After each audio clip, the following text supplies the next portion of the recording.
We are going to start talking about poems on life and death. And we'll begin with Ode on Indolence.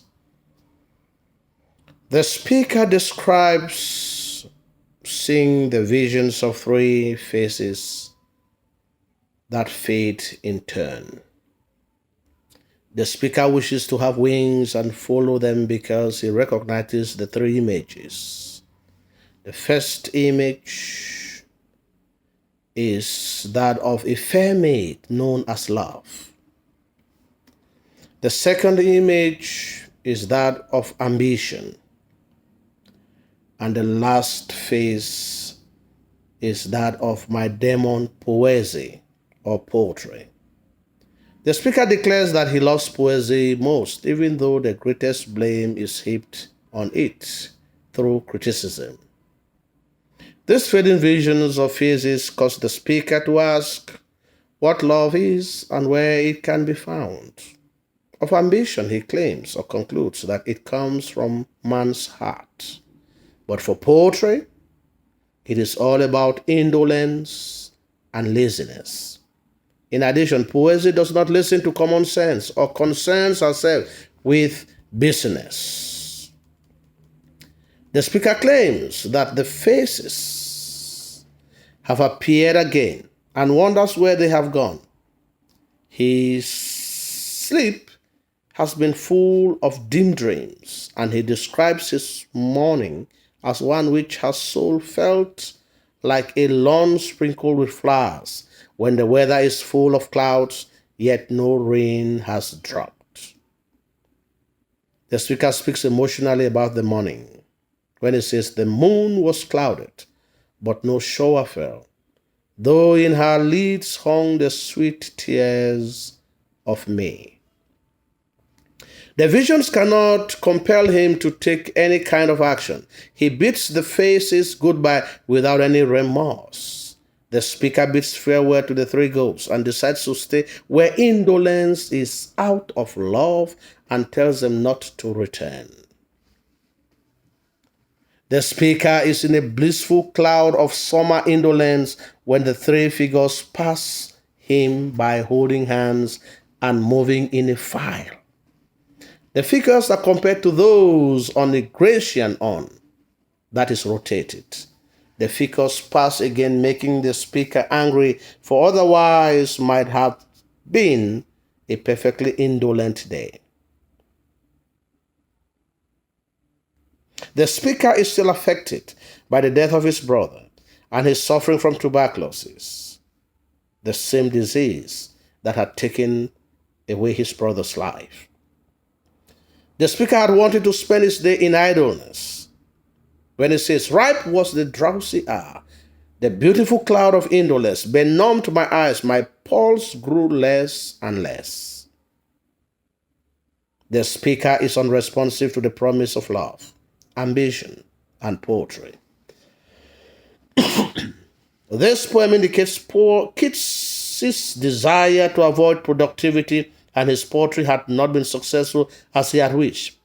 In the opening stanza, Keats alludes to the Grecian urn and mentioning Phildias, who sculptured ancient Greek statues, including that of Zeus at Olympia.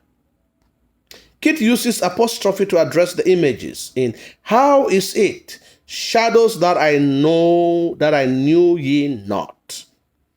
To the speaker, these shadows are disturbing, the drowsy hour, blissful, cloud of summer indolence, benumbed eyes, and pleasure with no flower.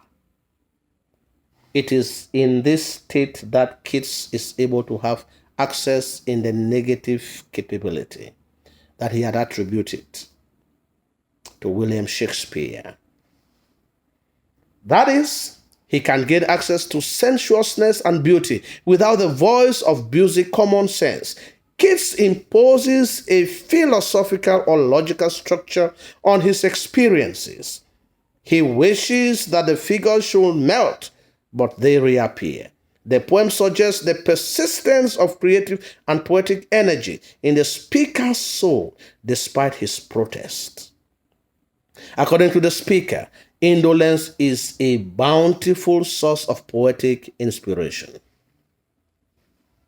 Ode on Indolence is a salute to indolence or laziness. It is about the conflicting feelings of numbness and affection that Keats experiences in the wake of his brother's death. Also, the pain that he felt because of his attraction to Fanny Brown, whose love was not very reciprocated intimately. He is still clothed in grief of the tuberculosis that he had, that had killed his brother and mother. And he also showed symptoms of the same disease. Keats finds himself confused as to what life held for him in the future. Love, ambition, poetry are the only things that took him out of his daily routine life and his everyday existence.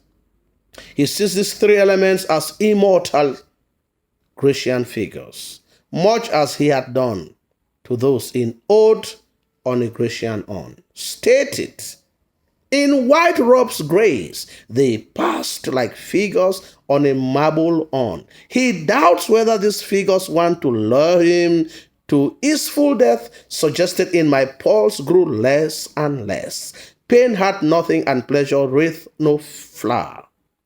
Keats' wishes is that these figures leave him unhaunted, quite of all but nothingness, and unaware of the passing time, that I may never know how change the moons.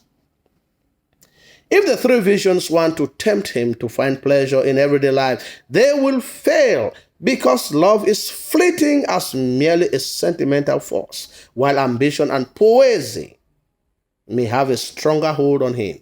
Ambition is mortal and dies after blazing in short fever fit. Poesy has temptations of favorable reviews, but cannot raise his head cool bedded in a flowery grass, for he will not be dieted with praise. The speaker's decision to shun love, ambition, and poesy is contrary to Keats' ruminations and stands in the other odes in which he instructs the speaker to live life fully in order to experience all the joy and pain inherent in it. The speaker grapples with notions that poesy brings the poet closer to immortality through their words. The question is, why does Keats not follow poesy even though he loves it most? The ode structure is 10 lines per stanza, as they borrow from other sonnet structures invented by Shakespeare and Milton. Keats strongly relies on assonance to create a rhythm within the poem in lines such as, "Oh, why did ye not melt and leave my sense?" This poem shows that Keats had merely given up upon life and had wanted to wait patiently for the end as tuberculosis ravaged his health. The main idea are man and the natural world, dreams and hopes, love and power of indolence.